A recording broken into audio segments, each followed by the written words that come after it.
Yesterday, a fear came up, and it was when you were talking about deep sleep. Yes. And I thought about it again this morning when you were talking to the first person. You said, is it better to know yourself or to be yourself? And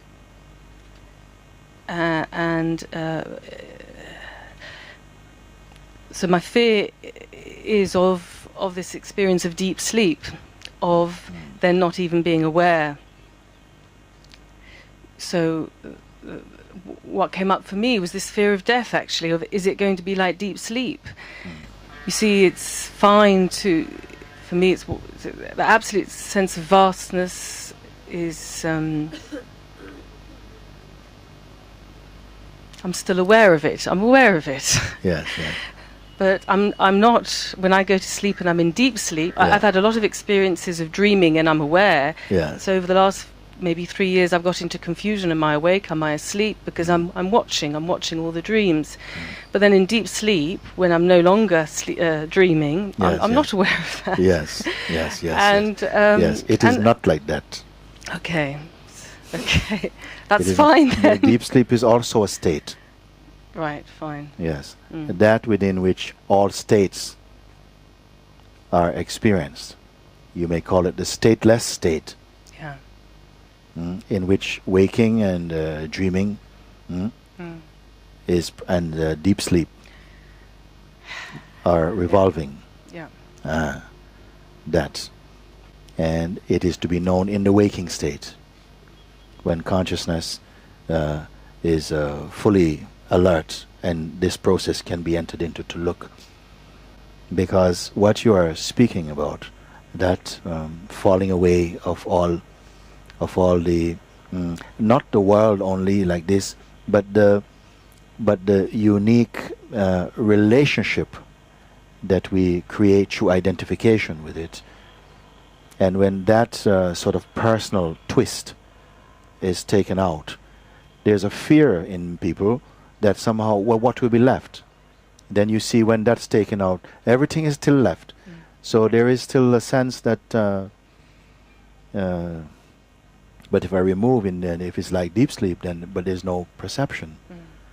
And there is also some words we hear here, that you want to taste the honey, you don't want to be the honey.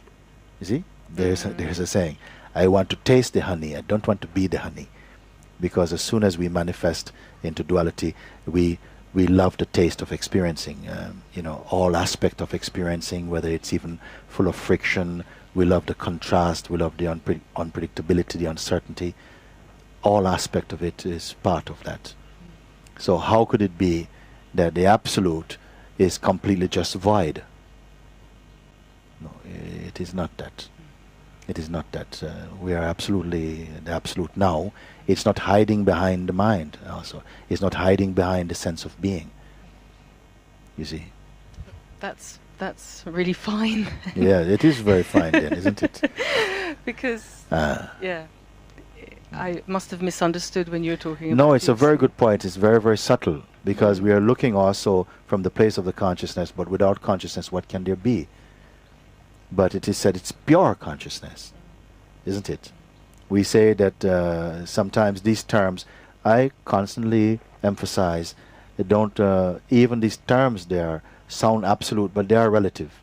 We say sometimes consciousness, then pure consciousness, and what it means.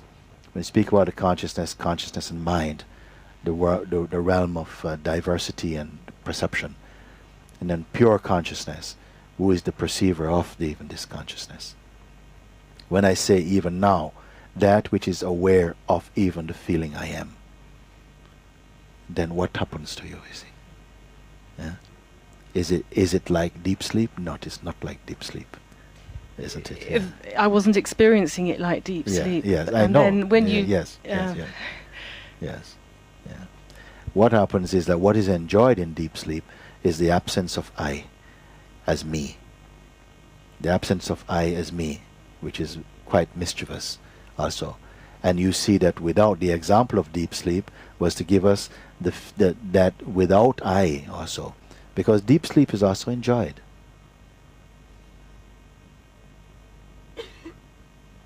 Some people say, well, I'm not sure because I only know about that when I wake up. It's not true. You don't go to deep sleep to wake up. Deep sleep itself is the abandonment, the dropping away of all that dualistic perception, but still deep sleep is enjoyed. But it is not the evidence of the absolute that watches even deep sleep. So the best way I can point to that is in the position where even the sense I am itself is known, and no one can speak about it. Just it can be followed, and intuitively there is the direct knowing, that, but I am here. That is here. What happens? What happened? Even if you can call it a happening. But just on that periphery of seeing, that but even the sense I am, the feeling of being is also recognized. Then behind this recognition is what, you see? Can anybody describe?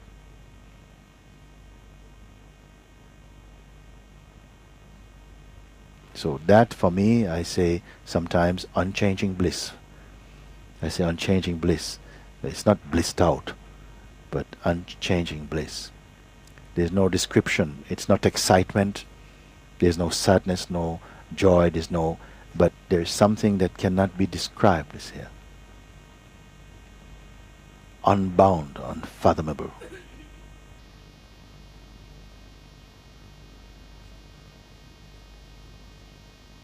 The sages now say, so even now, realizing that I can throw away consciousness even.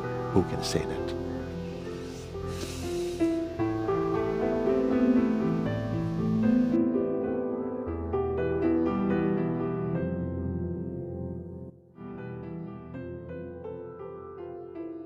Because deep sleep is also enjoyed.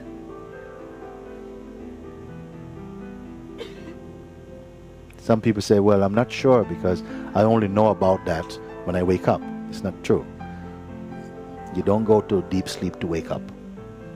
Deep sleep itself is the abandonment, the dropping away of all that dualistic perception, but still deep sleep is enjoyed.